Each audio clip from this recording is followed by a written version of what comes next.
En nuestro episodio número 181 te vamos a contar sobre el estado actual del Parque Aéreo Nacional, que apenas con 30 aviones cubre rutas nacionales e internacionales. Luego le seguimos la huella criminal al Tren de Aragua, que está presente en todo el continente latinoamericano. Y vamos a cerrar esta edición analizando la Ley Orgánica de Coordinación y Armonización Tributaria, recientemente aprobada en primera discusión por la Asamblea Nacional Chavista. Pónganse cómodos, esto está por comenzar. Bienvenidos a 3 en 1, tu suplemento informativo semanal con todo lo que necesitas saber de los portales Runrunes, Tal Cual y El Pitazo. A partir de este momento queremos invitarte a que disfrutes en los próximos minutos de los reportajes más destacados en estos tres medios digitales. Siéntate, relájate y tómate el 3 en 1 de esta semana. Les habla Luis David Miquilena una vez más. Para mí es un enorme placer saludarlos y darles la bienvenida a nuestro episodio número 181 del 3 en 1. Un condensado de información que recoge lo mejor de los portales El Pitazo, Tal Cual y Runrun.es, o mejor conocido como Runrunes. Ya han transcurrido 129 semanas desde que fue decretado el estado de alarma por la llegada del coronavirus a Venezuela. Y a pesar de que hemos visto un descenso en los números de contagio en las últimas semanas, nuestra invitación es a que se cuiden, a que mantengan las medidas de bioseguridad que garanticen su seguridad y la de sus familias. Vamos a comenzar visitando el portal El Pitazo esta semana y aquí nos encontramos con un reportaje titulado Parque Aéreo Comercial Venezolano apenas cuenta con 30 aviones para rutas nacionales e internacionales. La cantidad de aeronaves operativas en las 8 aerolíneas que funcionan en Venezuela actualmente es la más baja desde el año 2013. Los expertos aseguran que con esa cantidad es imposible ampliar la oferta de vuelos y destinos. Sumado a esto, el promedio de antigüedad de dicha flota es de 23 años. El presidente de la Asociación de Líneas Aéreas de Venezuela, Humberto Figuera, espera que en diciembre de este año mejore la conectividad. Escuchemos sus declaraciones. Yo creo que de aquí a diciembre vamos a estar en muchas mejores condiciones. No solamente vamos a tener operaciones aéreas con Colombia, sino que esperamos que tengamos, como Brasil ya está incorporado a los países a los cuales se puede operar y cuyas líneas aéreas pudieran operar Venezuela, ojalá y que venga alguna o algunas líneas aéreas brasileñas para acá, que es un mercado importante. Le damos la bienvenida al podcast a Nadezca Noriega, quien es la autora del reportaje, y le vamos a hacer un par de preguntas. Nadezca, bienvenida, un gusto tenerte nuevamente en el 3 en 1. ¿A qué se debe que las aerolíneas no hayan renovado hasta la fecha su flota? Hola, saludos a la audiencia de 3 en 1. Básicamente las aerolíneas venezolanas no renuevan su flota debido a temas relacionados con las condiciones económicas para el sector aeronáutico. Para las aerolíneas hay dos modelos de negocio básicamente para comprar una aeronave. Una es solicitando un crédito a empresas especializadas en aeronáutica que sirven de respaldo para que las aerolíneas compren nuevas aeronaves, nuevas flotas. El otro modo también en que se hace es a través del alquiler, es decir, una aerolínea alquila una aeronave para cumplir determinada ruta. Sin embargo, la política de expropiación que ha tenido en los últimos 20 años Venezuela hace que sea un país con alto riesgo para recibir en alquiler una aeronave.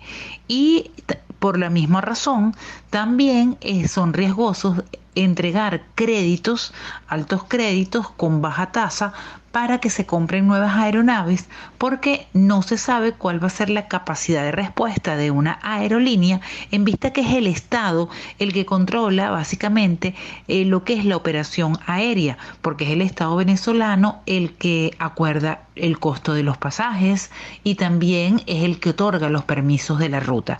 Entonces toda esta inestabilidad hace que las aerolíneas venezolanas tengan pocas opciones para ingresar a los campos de alquiler y de compra de aeronaves. Otra cosa es que las empresas venezolanas de aerolíneas, las aerolíneas venezolanas, no pueden recibir o tener socios mayoritarios que sean internacionales. Entonces eso impide que grandes empresas inversoras de aerolíneas pues lo hagan con su capital aquí en Venezuela, lo que podría permitir que la flota se compraran nuevos aviones para aumentar la flota y también para darle un nuevo aire en vista de que es una flota muy antigua la que opera actualmente en el país. ¿Y qué falta para que se reactive la tan esperada ruta entre Colombia y Venezuela? ¿Qué falta para que se reactiven los vuelos entre Bogotá y Caracas?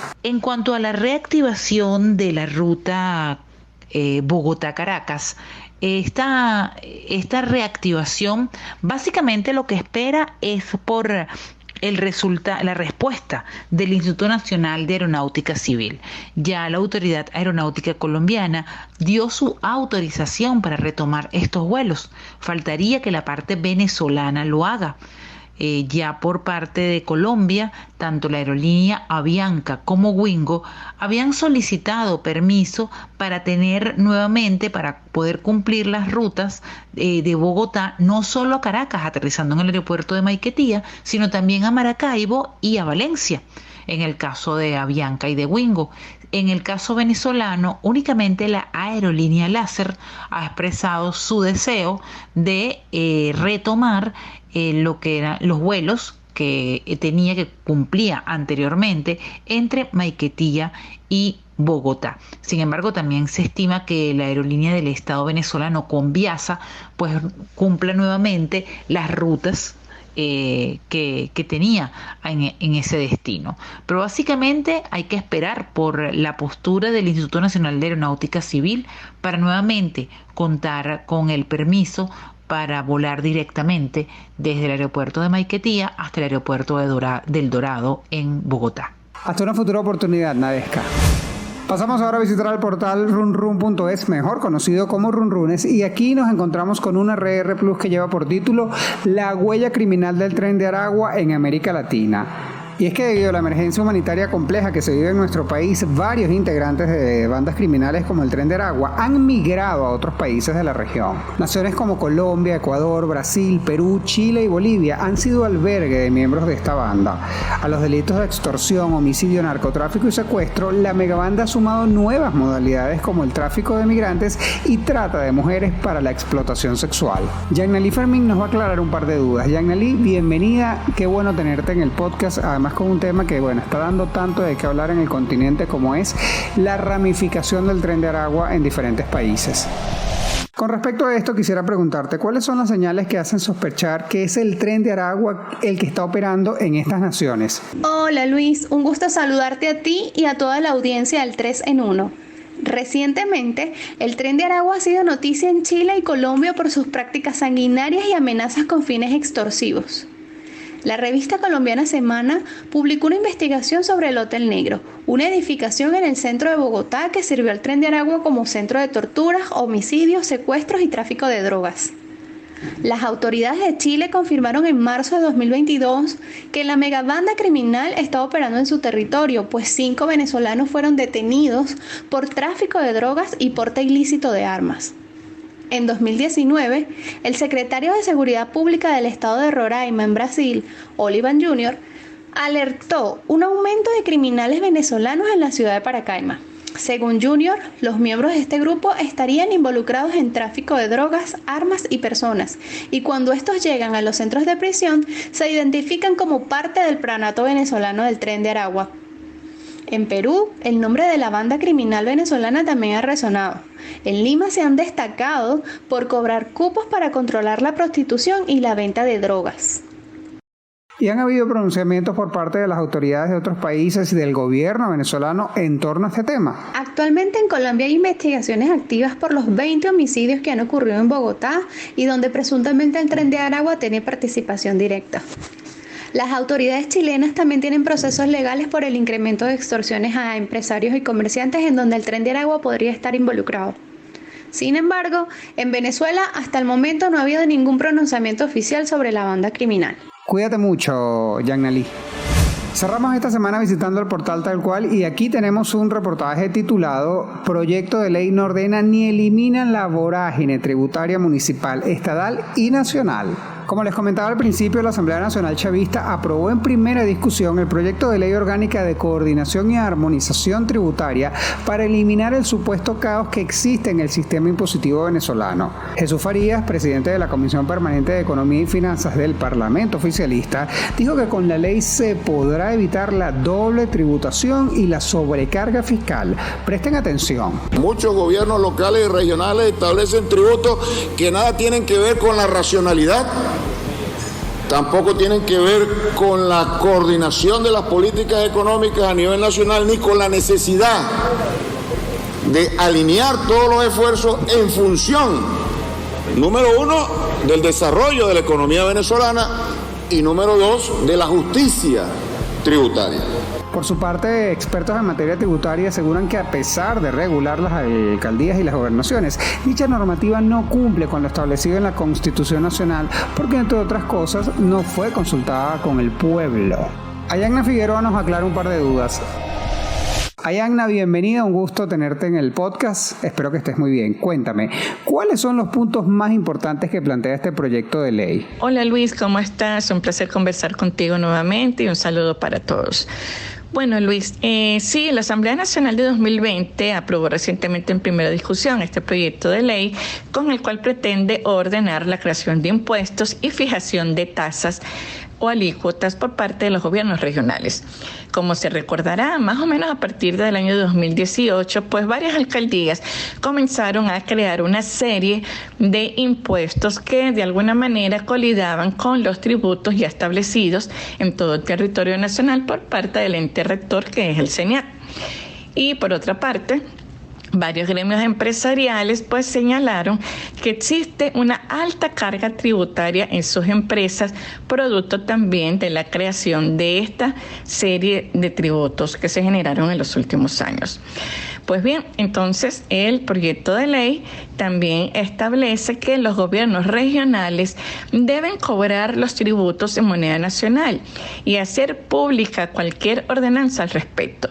Les recuerdo también que varias alcaldías comenzaron a cobrar impuestos en dólares y esto también, perjudicó a muchas empresas.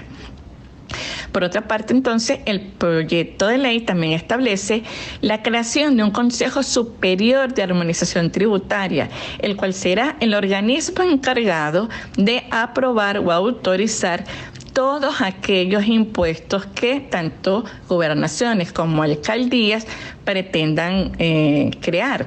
Esto, de alguna manera, para darle una especie de parado a todas estas decisiones que tomaron los gobiernos regionales en los últimos años. ¿Y qué se requiere para que exista una verdadera armonización tributaria en el país?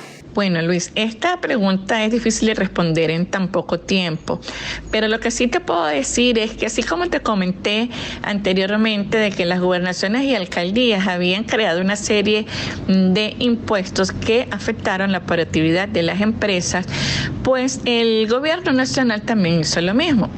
¿Qué te quiero decir con eso? Que la administración de Nicolás Maduro en los últimos años ha creado una serie de tributos que también han incentivado esa alta carga tributaria que tienen hoy en día las empresas y que les impide crecer. Y además hay algo muy importante, que a medida que esto ocurre, el último afectado por esta alta carga tributaria es el venezolano común, ya que las empresas tienen que de alguna manera trasladar esos costos a los precios de los bienes y servicios.